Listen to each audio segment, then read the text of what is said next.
jogar, velho. Falta minuto, falta tempo. Essa temporada tá, desculpa a palavra, mas tá sendo uma merda porque não tenho minutos. Sofri um pouco de lesão também, mas quando eu entro dentro de campo eu dou minha vida. Vinha de 2 jogos bem, querendo ou não, 2 jogos bem, principalmente contra o Chelsea, onde joguei os 90 minutos e ganhamos a partida. Então acho que é isso, não tem muito o que falar não. Acho que deveria ter jogado e agora não tem que ficar chorando também não. E para finalizar, Amanhã tem treino cedo e vamos ver se ele me coloca de titular no próximo jogo. obrigado, Richardson. Amanhã tem 이번 챔피언스리그 밀란과의 경기 이후 16강에서 탈락한 히샬리송 선수가 남긴 인터뷰입니다. 공식 인터뷰에서조차 욕설을 할 정도로 화를 내고 많이 흥분한 모습을 보였는데요. 콘테 감독의 전술에 대해 저격하는 발언을 하며 불만을 나타냈습니다. 과연 히샬리송 선수가 이렇게 화가 난 이유는 무엇인지 함께 알아보도록 하겠습니다. 히샬리송 선수는 지난 시즌 에버턴에서 935억 원에 달하는 이적료를 기록하며 토트넘에 입성하였습니다. EPL 데뷔 이후 제일 못한 시즌에도 5골은 넣어줬던 히샬리송 선수는 올 시즌에는 리그 무득점을 기록하며 실망스러운 모습을 보이고 있습니다. 많은 토트넘 팬들이 히샬리송 선수의 득점력을 지적하기도 하지만 전문가들의 시선은 조금 다른데요. 바로 콘테 감독의 공격수 죽이기 전략 때문입니다. 그도 그럴 것이 바로 직전 시즌 득점왕이었던 손흥민 선수마저 이번 시즌에는 5골에 불과합니다.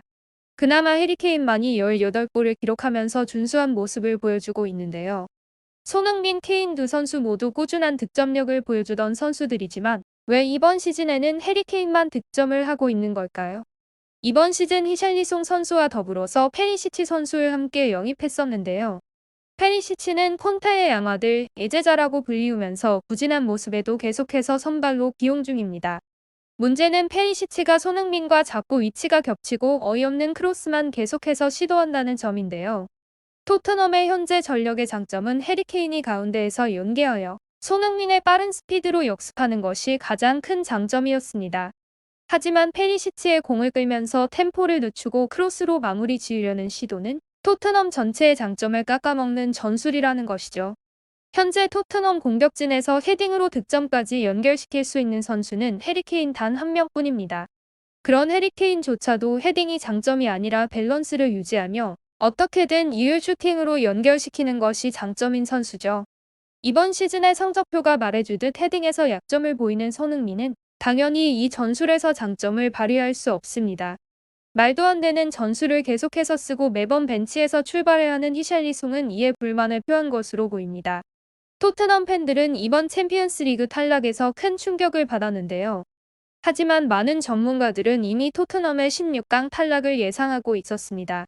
콘테 감독은 2013년 이후로 10년 동안 유럽 토너먼트 16강에서 승리조차 하지 못하고 있습니다.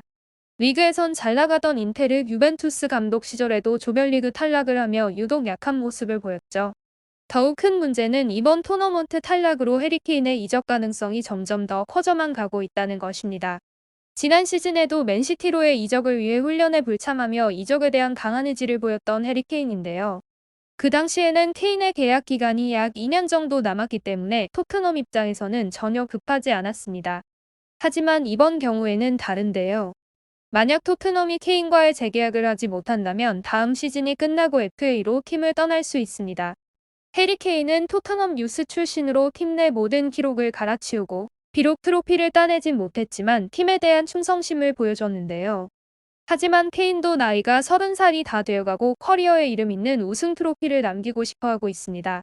지난 시즌 유력한 링크가 연결되었던 맨시티는 이미 홀란드의 영입으로 케인이 필요 없어졌고 최전방 공격수가 가장 필요한 팀은 역시 맨유와 첼시입니다.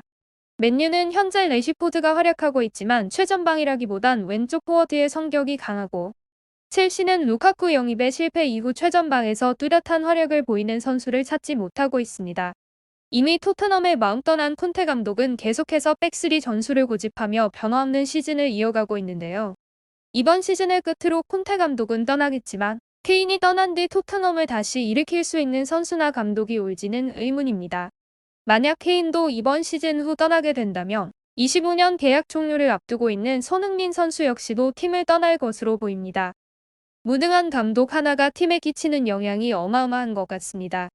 여러분들의 생각은 어떠신가요? 영상 끝까지 시청해주셔서 감사합니다.